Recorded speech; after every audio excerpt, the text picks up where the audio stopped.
വഹാബികളുടെ theory പ്രകാരം ഈ ഹദീസിനെ 8 റക്അത്തിന് എടുക്കാൻ തന്നെ പാടില്ല.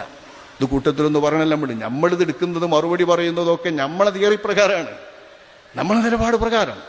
വഹാബികളുടെ നിയമപ്രകാരം ഈ 8ന്റെ ഹദീസായിട്ട് വന്നാൽ ഹദീസ് കൊണ്ട് സമർത്ഥിക്കാനാണെങ്കിൽ നമുക്കവരെ പിടികൂടാം.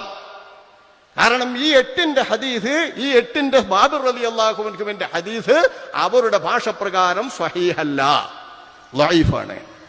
ലഈഫായ ഹദീസാണെങ്കിലോ അവർ വലിച്ചെറിയും.